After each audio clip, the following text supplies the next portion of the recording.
Find out what caused the death of an inmate at the Jackson County Jail. Detectives say shortly after 5 p.m. yesterday, jail staff members went in to check on 35-year-old Antonio Fox. They say while they were speaking with him in his cell, he collapsed. Police say staff members did try to administer life-saving measures and called EMS. Fox was taken to a hospital in Seymour where he was pronounced dead. Today, the suspect in a triple shooting in Jeffersontown is expected to make his first appearance in court. 19-year-old Sebastian Malone turned himself into police yesterday morning. Police say the shooting stemmed from an argument at an apartment complex on Taylorsville Road early Friday morning.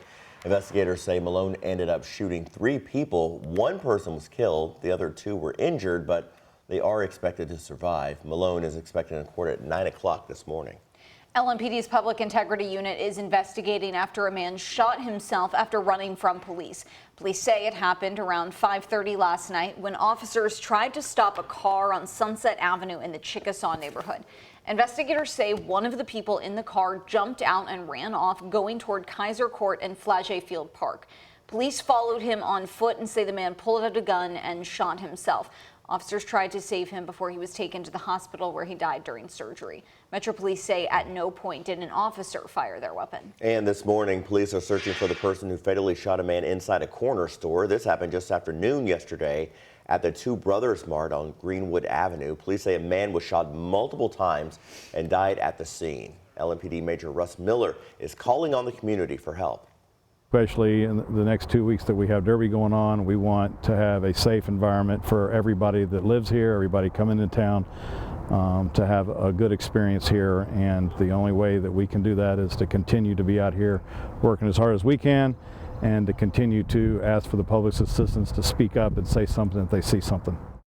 So with that in mind, if you have any information, you're urged to call the number on your screen, 574-LMPD. You can also use the LMPD's online portal, and you can remain anonymous. This morning, a Metro Police officer is recovering after a crash on Dixie Highway. It happened yesterday afternoon when the officer was responding to a call near Lower Hunter's Trace. Witnesses told investigators a driver in an SUV hit the officer's cruiser. The officer was taken to the hospital with head and neck pain. The other driver was cited for not having insurance. Metro Police say the officer did have their lights and sirens on at the time. Last night, the Metro Sewer District hosted the first of 5 community meetings to discuss ongoing sewer odors face-to-face with Louisville residents. WHAS11's Alex Dederer and photojournalist Addie Hill talk with people who are desperate for a solution. A question Louisville is used to asking: what is that smell? Terrible, like a dirty diaper, even worse. Does it smell like rotten eggs? Well, then it's most likely hydrogen sulfide coming from the sewers. It's an issue that's not new to Louisville's West End residents like Miss Francis. Everybody in the West End should, have something to say about this, because we all smell it.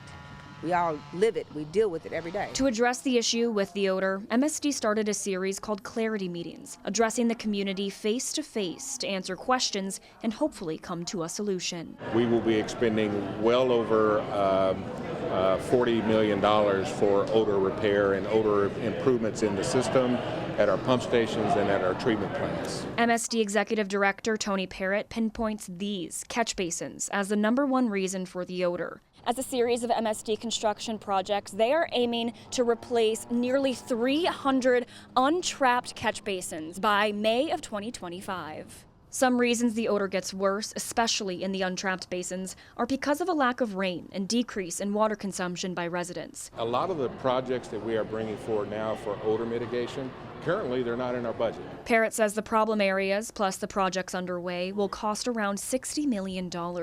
In Louisville, Alex Dederer, WHAS11 on your side. MSD's next meeting is scheduled for Wednesday, June the 26th. It's at the Western Library on 10th Street. And we do have a full list of dates and times in this story at WHAS11.com. We're just 10 days away from the 150th Kentucky Derby, and work is underway at Churchill Downs, including making the track as safe as possible for the horses and the riders. The Horse Racing Integrity and Racing Authority, or HISA, says it's optimized safety for this spring meet. It comes after last year's spring meet saw 12 horses die, including 2 on Derby Day. The deaths forced the unprecedented decision to move racing to Ellis Park in Henderson, Kentucky. Through its investigation, HISA determined there was no common link in the deaths. The organization said safety efforts should be year-long across the industry.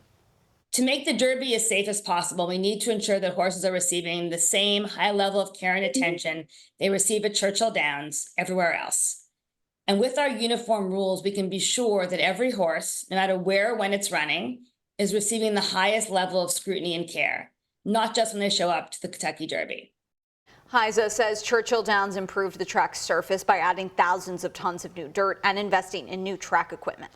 And today we'll get a look at the finished Churchill Downs paddock. The $200 million project took 2 years to complete. The revamped paddock is more than double the size of the old one. It'll feature premium seating, club space, new track viewing options, and some unique dining experiences. There will also be more than 3,500 seats for guests. Today's preview is set for 11 o'clock.